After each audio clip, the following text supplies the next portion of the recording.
Okay, tonight we're going to be discussing ghost hunting, fact or fiction.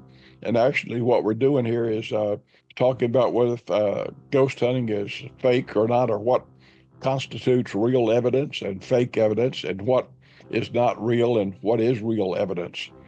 A lot of people have different opinions and views on what real evidence is. Welcome, everyone, so we can dive headfirst into the intriguing world of ghost hunting. For centuries, humans have been captivated by the possibility of life beyond death and the idea of interacting with spirits. Today, we're going to put on our skeptical hats and explore some of the more popular ghost hunting techniques. We'll be separating the supposed facts from the outright fiction, examining the tools of the trade, and asking the crucial question: are these methods truly effective in detecting paranormal activity, or are they simply a bunch of spooky nonsense? The fascination with ghosts and ghost hunting is deeply rooted in human nature. We've always pondered what happens after death, and the idea of contacting spirits taps into the fundamental curiosity about the afterlife for many. The possibility of encountering a ghost offers a thrill, a chance to witness something truly extraordinary. Popular culture has undoubtedly fueled this interest, with countless movies and TV shows portraying ghost hunters as an exciting and even scientific endeavor. And for some, the belief in ghosts can offer a sense of comfort, the idea that loved ones who have passed might still be watching over us in some way. Why the hoaxes and unmasking the motivations for why people do hoaxes? Well, some is for the attention, the lure of the online vitality and notoriety that they can get from faking evidence. For some, it might even be a way to get some financial gain uh, with fake artifacts, selling evidence, things like that, selling a story to somebody and promoting themselves as a guest speaker or something. The power of belief. Unintentional misinterpretations fueled by a wanting to believe. So a lot of people just want to believe, and that they'll believe anything, even if it's fake, and that they really probably in their own mind know it's fake. Mischief and pranks. Sometimes it starts as a joke that gets out of control. The difficulty of proof. The elusive nature of the paranormal can make fabrication easier. Let's face it, the AI engines we have right now will create very authentic looking photographs that are hard to debunk. Popular ghost hunting tools and techniques. So, what tools do ghost hunters typically employ in their quest for the paranormal?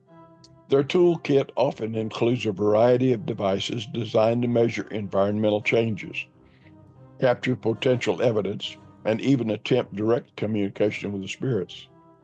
We see tools for environmental monitoring like EMF meters to detect electromagnetic fields, thermometers to identify cold spots, and barometers to track atmospheric pressure and changes.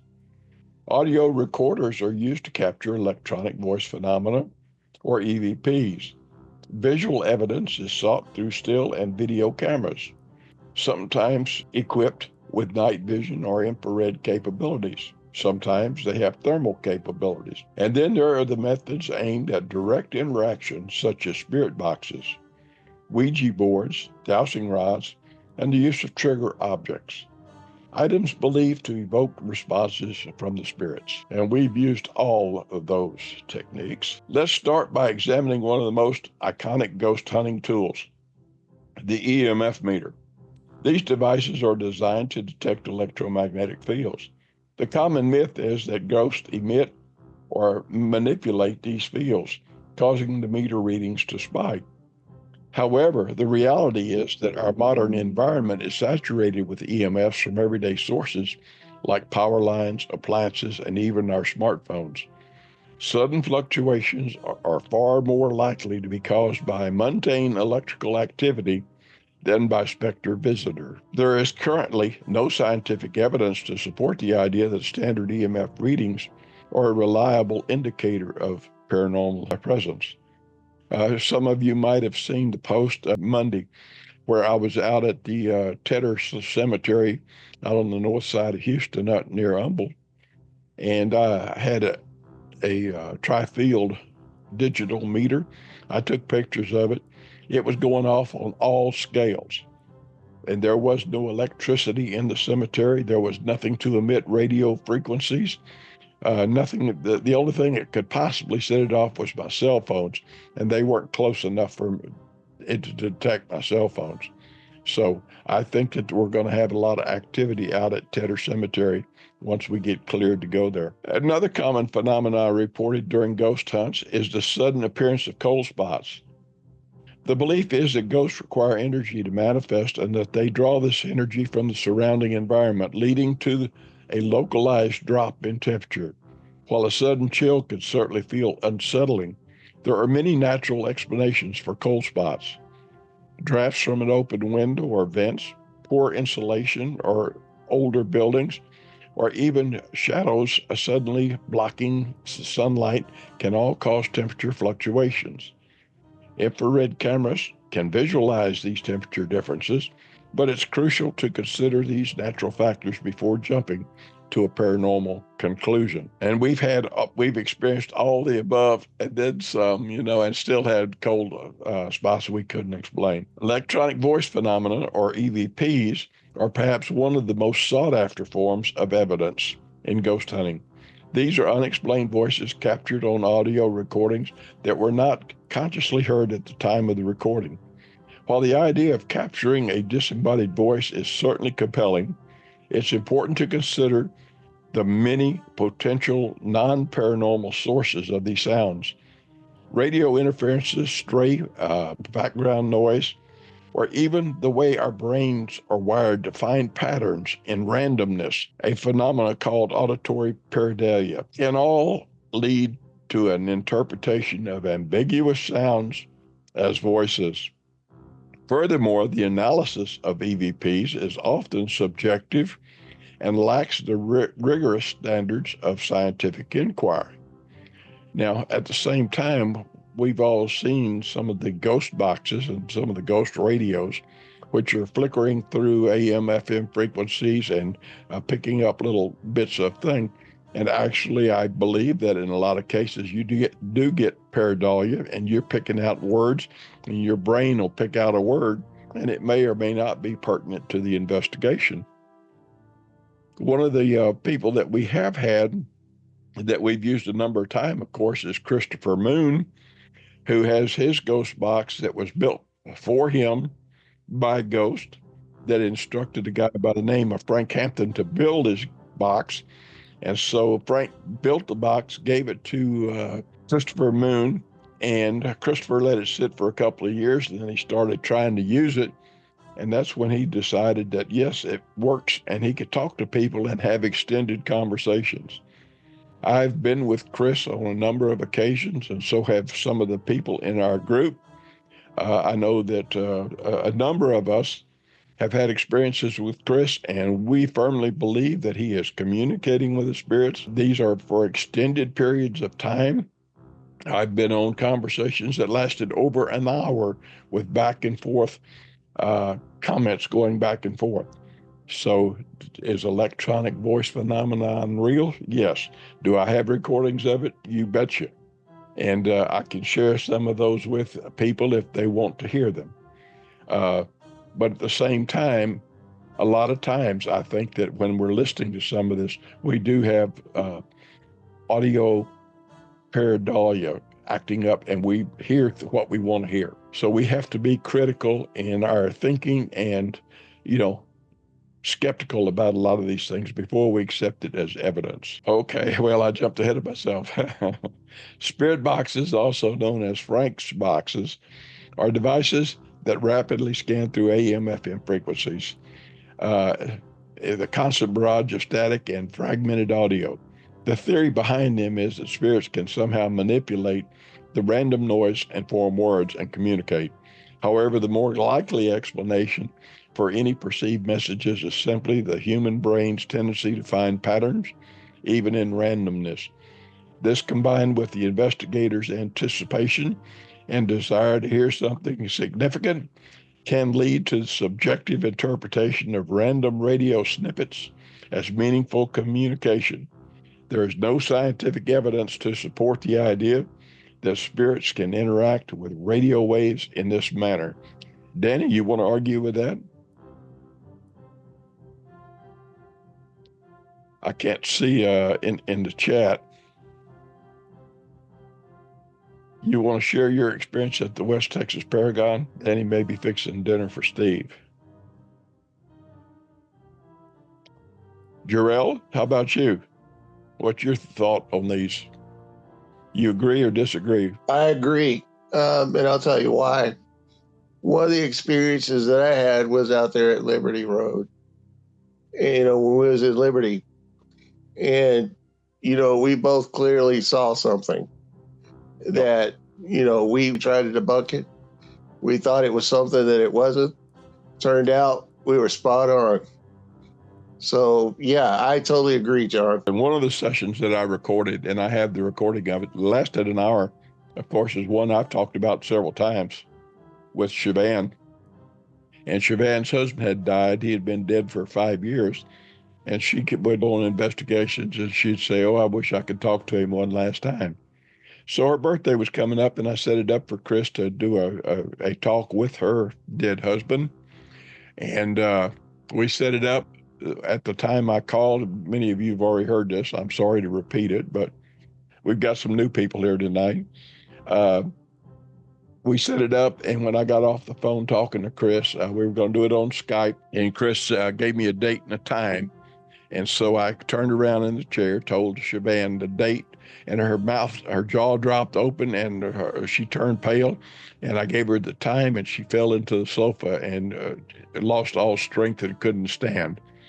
The reason was the day that Chris picked for the reading was the day that it was the 5-year anniversary of Steve's death, her husband's death, and it was the hour that Steve actually died. So anyway, we get to the allotted time and place, and I had told Siobhan to write down all of her questions on her legal pad, because when the time started, she'd lose track, and she would wind up at the end of the session not having answers to all the questions. During the session, early in the session, Chris saw Steve standing behind us while we were doing this ghost box session, and he told Siobhan and I that Steve was standing behind us. Well, we were running out of time, and I told Siobhan, you need to start asking your questions, because we're running out of time here, and you're not going to get your questions answered. She looked at me and smiled, and she said, he's going down the list. She didn't have to read the question, and he was answering, and we were all hearing the answers without ever hearing the questions. So I firmly believe in it. And we got a lot of information from Steve about things that I was glad to hear about God and Jesus. So anyway, so much for me. Debunking the myths, visual evidence, photos, and videos. Of course, as I was talking about before, visual evidence in the form of photos and videos often carries a lot of weight in paranormal investigations. However, what appears to be a ghostly figure or anomaly can often be explained by more earthly factors. Those glowing spheres known as orbs are typically dust particles, moisture droplets, or reflections of light sources close to the camera lens. Light streaks can be caused by camera movement or the movement of the light source during longer exposures. And our brains are incredibly adept at finding familiar shapes in random patterns, a phenomenon called, again, pareidolia, which can lead us to see faces and figures in blurry images or shadows. We can see Jesus on a piece of toast, or we can see Mary somewhere else in the grass. Therefore, all visual evidence needs to be critically analyzed for natural explanations before being considered paranormal. Here I have a picture for you that was taken by one of our team members at the Tremont House in Galveston, and I hope that it's big enough for you to be able to see it. If you look in the dark corner to the right, you'll see kind of a misty shadow starting to form. I initially overlooked that and missed that in the initial investigation that we were going through. And Cigar Joe changed the colors, manipulated the colors on the photograph and presented it back to me. And in the right-hand corner there, you can see clearly a mist forming, and it's starting to make a ghost. It was a ghost trying to materialize. In this photograph, this child is crying. And the reason the child is crying is because of the person over here between the girl's legs, that little face. This photograph was submitted to us by a group that told us that the child was crying because it was afraid of the other child that wasn't present. This is one of the photographs that we talked about. This could be misleading. Now, what is this? Could we pass this off as a ghost? Is this ghostly activity? Is that somebody just standing there swirling a camera? Is this AI generated? I honestly don't remember how this happened.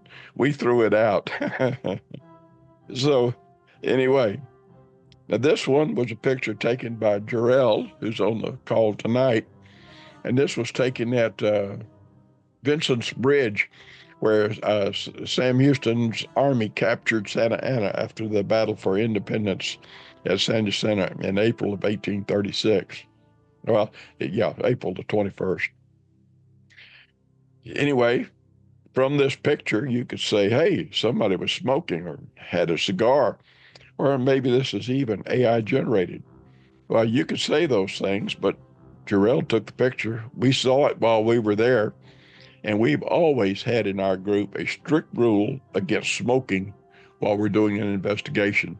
We assign an area for people to go and smoke so that they're out of the investigation area, and there's no way that we're going to get smoke in the investigation. And to be honest with you, I don't think we have anybody in the group that smokes anymore. There were a few that fussed about it. This is another picture that was taken by Jarrell, and this was taken on Patterson Road at one of the crossings where little children are said to push cars across the bridge. And you can see the mist forming here, and you can also see, I think that there's a tree right in this area here that is coming behind the mist.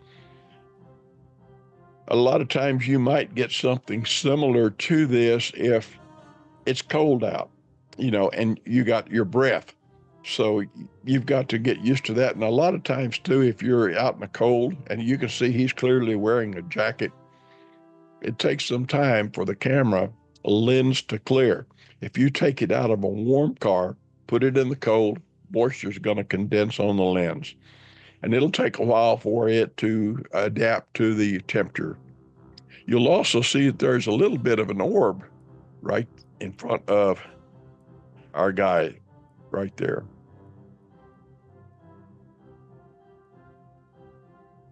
On some pictures, it's going to be difficult because you get some funny reflections. We had glass on glass through several different things here. There was another glass doorway over here. This was an interesting picture because we had so many reflections from the glass. I've gotten some really eerie pictures from reflections off of glass and crystal light chandeliers and mirrors in people's houses. It's amazing. But those are things we have to look for and rule out in debunking.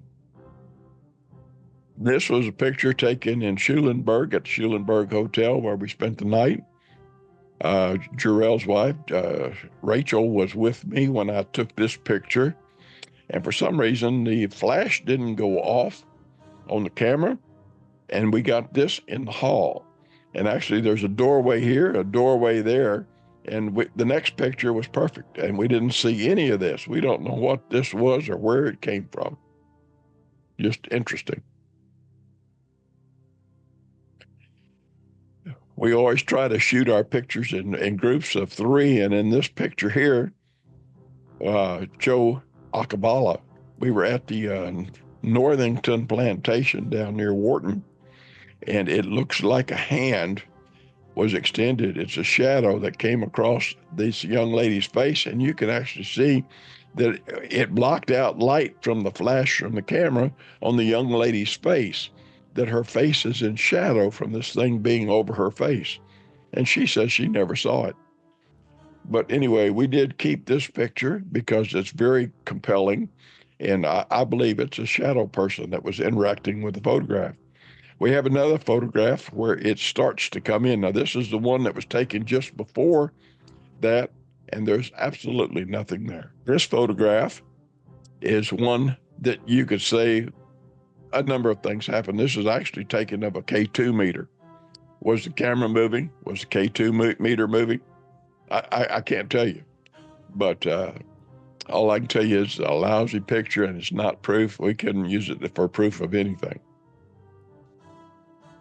And this picture here was shot by Jarrell at Waunchy Brothers Cafe in Spring, Texas. And if you look very closely, you can see on the stairwell that there's a figure trying to materialize on the stairwell.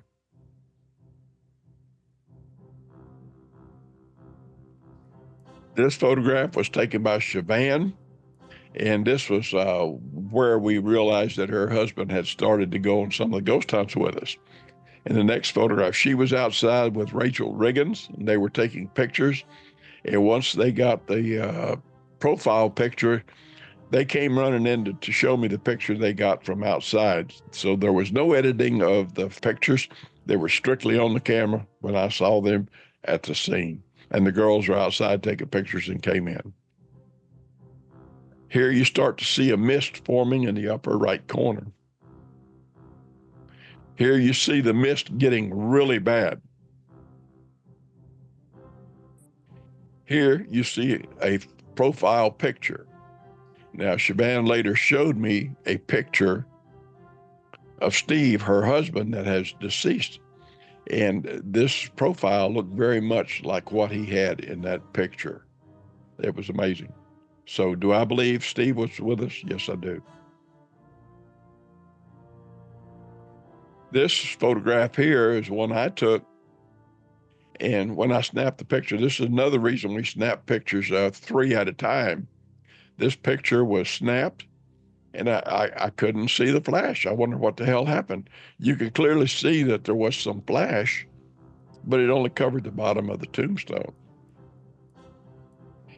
Second picture got this,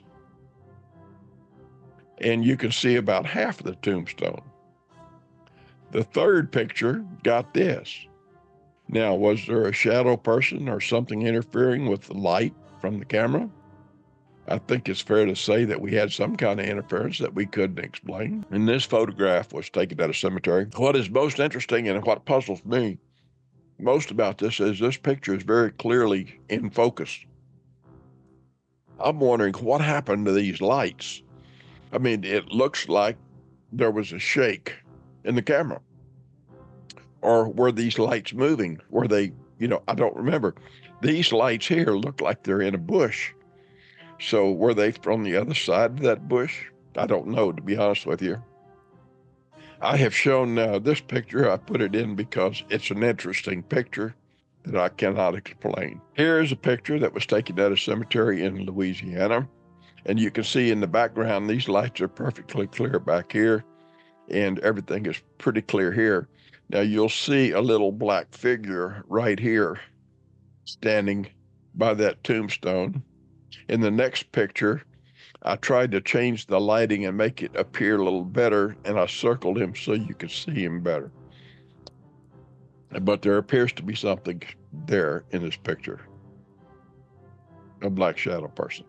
Again, you see it here, but I did not highlight it.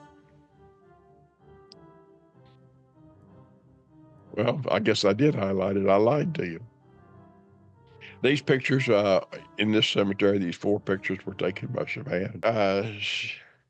This is what I call a ghost starting to materialize. The fuzzy figures and blurs, that shadowy figure lurking in the corner of the photo.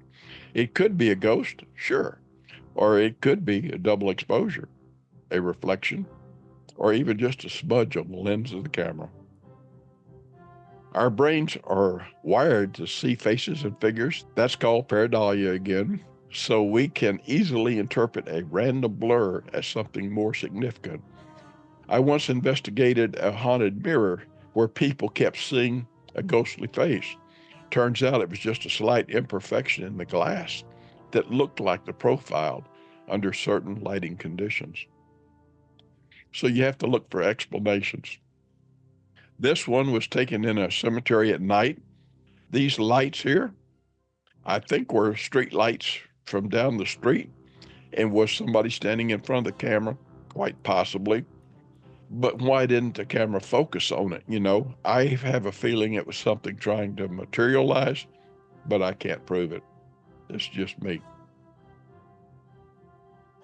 These are orbs that are little samples of different types of orbs, and the colors that you get, these are from moisture. And you'll frequently see it's really what we call backscatter. When you take a picture with a flash at night, the light from the flash hits these moisture droplets, and actually the cells in the tree leaves, the stoma, start dumping water close to the shutdown of daylight and shutting down the photosynthesis process of the tree. You'll get a lot of moisture at night, and a lot of times you get this backscatter in your pictures. These are dust orbs. They're a little different in color, but again, it's reflected. There are times when I've taken a laser and shined it in an area, and there was so much dust in the air, I didn't even take a picture because I knew all I was going to get was a bunch of dust orbs. These are dust orbs in motion. Sometimes in the air currents and things, the orbs can travel a little bit, and you get a pattern. Your lens may be open long enough, or the flash open long enough that it seems to make a trail. So these are the trails from dust orbs in motion. These are insects. And even though some of them look like little fairies, they're not fairies. They are mosquitoes. So when you see these on your pictures, these are insects. And a lot of times they'll be so blurry, especially in videos. They're moving quite rapidly, and it's pretty hard to see them other than they appear, and they seem to flutter around. So they fly like an insect. They don't seem to be going anywhere. A ghost probably is going to travel from point B. It's not going to wander around the room. So if you see it taking a funny path, it's dust, insect, moisture. A lot of people believe that the orbs have meaning from the different colors. So here's a chart that tells you a little bit about what the colors are. Does anybody have any questions? Any questions or comments? Yeah, hi, this is Charles. Very good presentation. I really enjoyed this one tonight. Okay, thank you, Charles. Are you with any group, Charles? The Corrupted Cog. I've been on some talks in the past. Not a group, Okay. just a Facebook page to Okay. that we have the shared interest. Okay. Well, if you'll send us your email address, we'll certainly be happy to let you know when we're having events, and you can certainly go with us. Well, I look forward to that, and I am on the email list, so appreciate Are that. you? Okay. I didn't recognize the name. It's the first time I've seen you. Well, let's see. I mean, maybe we've spoken a little bit in the past, so, old guy, but, Well, aren't we all? hey, I tell you what, I look like every other guy my age. I could Well, I'm going to shoot be 80 someone this. and they'd arrest I'll 12 be 80. people to look just like me. So, Okay. but no, I've really enjoyed it tonight. Okay, very good. I'm glad that maybe you learned something, and we look forward to you getting more of an education from it. Well, thank you. Richard? Oh yeah. Yeah, I thought I saw an orb in one of your photos there that you didn't No, there mention. was. There was. There was. Yeah. And it was. Yeah, orbs are interesting, but know that some people don't believe that they're paranormal, that they are dust or some other explainable feature. But they are an interesting element in some of these photos. The orbs that I have had experience with are usually quite large, uh, and they actually kind of resemble what a child would blow through with that bubble maker, and it makes a huge bubble, and they float across the room, and the light changes color on them, and I've had those for real in New Orleans, and one came over and landed on my lips and gave me a kiss, and everybody went, "Oh, he got kissed by the ghost." Yes, I think real orbs are real orbs, and so yes, some of them are paranormal, but a lot of people throw dust out as orbs and say that they're orbs, and they're really not. So, but again, if you come down on them and you criticize them for saying that, they're going to come back at you and say, "Oh, well, you're just jealous because you don't have, and this, that, and the other," and you start a fight. So I try not to criticize anybody, and I try to remain open. I even have a photograph of one where they said, "Oh, we got these orbs," and actually, they're red orbs. Well, actually, I changed the lighting on the video that they sent me a little bit, and it was a car sitting there, and the light from the flash reflected off the reflectors and the tail lights on the car and sent these red glows back to them. And once I lightened it up, you could see the car sitting there. But sometimes people accept what you say, sometimes they won't. And a lot of times we get criticized for some of our photographs that I know are good, like the ones where Rachel and Siobhan were out in the yard and came in and showed them to me while they were shooting them. And I know that they didn't have time to doctor them or do anything like that. And there are people that are going to say, "Hey, they were photoshopped or they were brushed or something." And I just let them say what they're going to say. The main thing is we have witnesses on our team that were there, that saw, they experienced it, and we as a team know what we have. And that's what's That's cool. important to me. And I think that's important to other teams too, because at the same time, some of this AI generated stuff you cannot tell. And so, it's amazing. AI has kind of ruined things. Now, there are some cases where they've had photographs, and we're thinking about going back to some videotape on some of the cameras and stuff, because there are cases where film and videotape has been altered by the mind of somebody, maybe even a ghost, and images have appeared when no video was taken, no pictures were taken. It was just transferred to the media, and you process the media and it's there, which is kind of weird, but it's happened. I've seen it happen. And we're thinking the same thing about EVPs. Some of the cassette players used to make there was electronic electromagnetic tape, and sometimes when that is going around, I'm thinking if they're electromagnetic in nature, which is what I believe ghosts are, they can make an impression on that tape without even saying anything at all. So, and the next thing you know, and actually we've had that happen. We've had cases where we actually heard EVPs in the field. We recorded them. We played them. We got home, gone, disappeared from the media altogether, blank media. So we've had that happen too. Puzzling. But it led us to the conclusion that we think that a lot of this is electromagnetic in nature. Well, Okay, your equipment that on your equipment that you're talking about, yeah, like the K2 meters and do they pick up static electricity in the air, or does it have to be moving and have to be electromagnetic waves before they'll pick it up? that's a good question. To be honest with you, I haven't thought about it. I haven't thought about static electricity. I'm going to guess here that if you just like when you make contact with your car getting in and out when it's cold, sometimes you generate a spark. You feel it, you hear the arc, and you feel it. It actually makes a noise. I think it would record, to be honest with you, yes. I don't think it is necessarily recording it because it's electromagnetic in nature. But that's a good question. Now, we need to monitor that and be thinking about that when we're doing recordings, especially when we're experiencing static electricity, and try to see what happens. Sure do. Okay.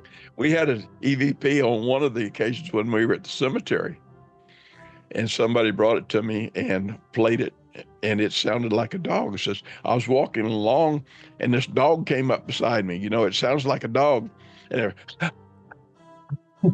like a dog goes and stuff.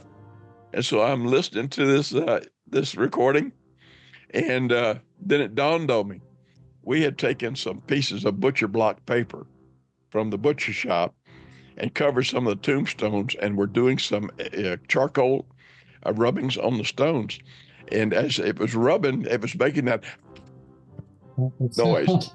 And at the end, I heard the girl go to blow the charcoal off. And that's what cued me in that, this was a recording. He had walked by one of the girls doing the rubbing, and that's what he recorded. So, That's yeah, you catch different things, and you have to be skeptical, and think about it. Okay, before we close out for tonight, Jarrell, our pastor and chaplain and close friend, would you give us a prayer to keep us safe till next time we meet? I will do, John. Heavenly Father, thank you for this opportunity that we can come together even virtually, Lord. And God, as we continue to the rest of the week, I ask that you keep us well, keep us safe, keep us uplifted, keep us encouraged. God, and all the most important, keep us blessed, Lord, and just keep us protected. We ask and pray these things. In the name of Jesus, we pray. Amen. Amen. Thank you, Jarrell. Okay, Richard, thank you for coming. And Mr. Holland, thank you for coming. I guess we'll catch y'all. The next podcast we do is Sunday night at 8.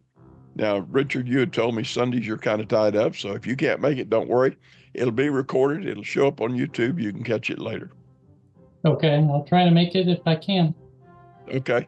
A lot of our people wait for it to come out on YouTube to see it because, we do this at inconvenient times sometimes for them. So that's why our attendance is kind of small. I'd like our group to get a little larger where we have more attendance, where we got more input from everybody, and that we have more fun doing some of these events.